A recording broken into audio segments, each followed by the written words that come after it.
আর বাংলা কত অন্যায় অত্যাচার অপমান সহ্য করবে আমার জানা নাই, যেখানটায় একটা মহিলা শিল্পী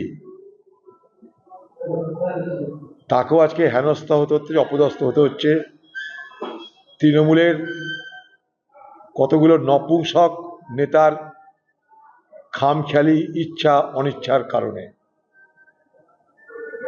বাংলার মুখ্যমন্ত্রী, আপনি নিজেকে শিল্পী বলে তো অনেক কবিতা টবিতা লিখছেন, গান টান করছেন, আপনার দলের লোকেরা যে অন্যায়টা করছে আরেকটা মহিলার প্রতি, শিল্পীর প্রতি, তা আপনি যদি সমর্থন করেন তাহলে বলেন হ্যাঁ ঠিক করেছে, আর যদি বলেন আমি সমর্থন করি না, নিন্দা করি, সেটাও আপনি স্পষ্ট করে বলুন। বাংলার মানুষ আপনার কাছে জবাব চাইছে। আমি জানতে চাই যে আপনারা কি মনে করেন এই জাগো মা গানটি কোনোভাবে হচ্ছে ধর্মীয় একটা গোলামির জায়গায় রয়েছে? এটা সেকুলার নয়। সেকুলারিজম মানে কি?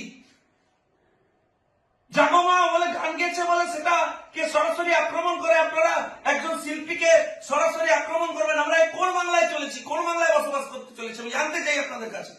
আমি রাজ্য পুলিশের কাছে, রাজ্য প্রশাসনের কাছে, রাজ্যের মুখ্যমন্ত্রীর কাছে জানতে চাই যে কেন এখনো পর্যন্ত এই মেহবুব মল্লিককে গ্রেপ্তার না করে পুলিশ রীতিমতো প্রমোট করবার চেষ্টা করছেন, পুরো বিষয়টি ধামাচাপা দেওয়ার চেষ্টা করছেন গতকাল থেকে। কেন অ্যাকশন হয়নি আমি জানতে চাই। এই জেলায় তো কেউ করে এসপিও নাই, আমি খুঁজে পাইনি গতকাল থেকে। আমার প্রশ্ন হচ্ছে যে প্রশাসন, পুলিশ প্রশাসন কি চান? কমিউনালি এই জায়গাটায় এরা এই ধরনের লোকেদেরকে বসিয়ে রেখে হচ্ছে বাংলার সংস্কৃতি শিল্প সবকে লাটে তুলতে চান।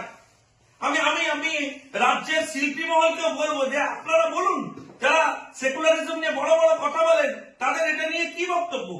আমি আবার একবার আপনাদের বলবো যে ঠিক এই গানটা কোথায় হচ্ছে অ্যাপ্রোচ পাওয়া যাচ্ছে এবং এটা কারা? পুলিশ প্রশাসনকে আপনারা তৈরি করেন। এই মুহূর্তে এখন কেমন আছেন? দেখুন, আমরা লাস্ট মোমেন্টে যা খবর পেয়েছি ওনার টিমমেটদের কাছ থেকে, উনি কলকাতা এসেছেন এবং উনি মানসিকভাবে এবং ভেঙে পড়েছেন এবং যথেষ্ট আহত ছিলেন। তাৎক্ষণিকভাবে আমরা বুঝেছি যে উনি অসুস্থতাও ফিল করছিলেন এবং রাত্রিবেলা থানাতে ওনাকে অনেকক্ষণ বসে থাকতে হয় এবং আমরা ওখানে, উনি যখন থানার ভেতর ছিলেন তখন বাইরে প্রায় 500 লোক নিয়ে চলে গেছে মেহবুব। বলছে কোনো এফআইআর করা যাবে না, বলছে কেস সেটেল করতে হবে, বলছে এক্ষুনি আপনাকে ক্ষমা চাইতে হবে। আরে ভাই, আপনি বলছেন এসব? There is the written complain. একজন গায়িকা সরাসরি তার টিমমেটদের নিয়ে বলছেন, এতগুলো উইটনেস কি লাগে? উল্টে ওই ওসি চেষ্টা করছেন ব্যাপারটা সাপ্রেস করবার। এখনো পর্যন্ত ভগবানপুর পুলিশ ওকে গ্রেপ্তার করেনি। কেউ হ্যাঁ একদম করা হয়েছে। একজন মহিলা গায়িকা গান গাইছেন, কে?